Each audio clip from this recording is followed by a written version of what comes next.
Do I think writing is a skill that can be learned? Well, I don't know that I have an opinion. When I was younger, I assumed that artistic talent. I guess I believed in such a thing as artistic talent, and maybe I still do. It's probably not binary, either true or false. There's probably some nature, some nurture involved in both. However, I had a good friend of mine who he's an artist, and I was watching him ink something he had penciled. Right, so that is the process. The pencil sketch looked like, like he had just closed his eyes and gone and scribbled all over the page, and then he starts inking it, and all of a sudden a picture emerges from it. So there's thousands of little pencil scratches, and then he picks one of them and inks that one, and in that process, suddenly a picture emerges, quite a good picture. And I, thinking I was being funny, said, "How do you know which of those little chicken scratches to ink?" Implying that there is some kind of like algorithm, right? That was, I thought, the joke. But he just looked at me. He was drawing, looked up at me, and he said, 4 years of art school. And I was like, wait, really? He goes, yep. He goes, when I was in high school, I could not draw at all, like stick figures, no talent, nothing. But I wanted to be an illustrator. I loved comics.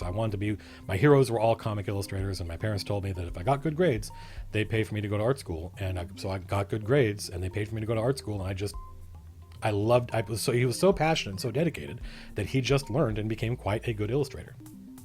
And I didn't think that was possible. I honestly didn't think that was possible. So now I have a slightly different hypothesis. I generally think that if you are someone who has it in you to lead a creative life, you end up going down the path that I think the creative gene is probably, I don't necessarily think it's universal. I don't think every person has it in them to lead a creative life. But if you do, I think the path you choose tends to be, which of all the different ways you can be an artist did you first realize there was a person on the other side of? When I was a kid and went to the movies, take it easy.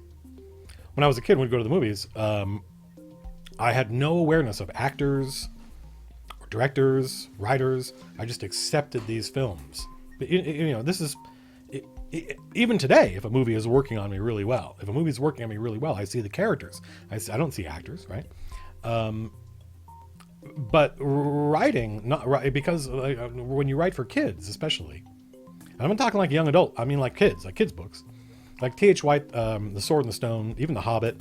The author talks directly to the child because the author, and editors will tell authors to do this even when they don't want to. The kid, it's this illusion, and I don't know if this actually sells books. The editors will tell you it sells books, but it's the illusion that your dad or your mom is sitting you down on their knee and telling you a story, right? That's the thing they're trying to evoke. So they say, as you know, Tolkien says, hobbits are this, that, and the other thing, right? T.H. White does the same thing. So I could picture this person writing this stuff. I pictured them at a typewriter. I knew what a typewriter was. We had typewriters back then. And I could picture that. And because I could picture that, I understood that there was an author in a way that I didn't feel that way about music. I had no idea when I listened to music what different instruments were what or anything like that. So I think that's what tends to take you down that path. So I don't know, like, George, my friend, was really passionate about wanting to draw, such that he did it all the time. It was the thing he loved. If he was stressed out, he would draw. If he was bored, he would draw. Once he had this tool, he would use it all the time. And my experiences with writing, and even with like stuff like programming, is that the people who succeed are the people who you can't tell them no. They're going to do it on their own. So the times in my life, and having been a lead writer at 2 different video game companies, this happened pretty often where people would come up to me and they would say they wanted to write. They wanted to be a writer. They wanted to do what I did. Literally, they wanted to get paid. They wanted my job. And I would say, well, what are you writing? And they're like, well, nothing. I'm not getting paid to write. So this sounds like bad advice, sort of. It sounds like that do free work, get exposure. That's not what I'm advocating. I'm talking about for yourself. If you're not already writing, why not?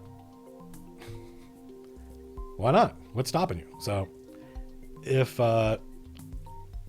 Is it possible? I suppose it's possible to just write a lot and suck at it and never get better and not know why. But in my experience, the more you write, the better you get at writing. That's probably a very naive way of putting it. So I don't know if that helps.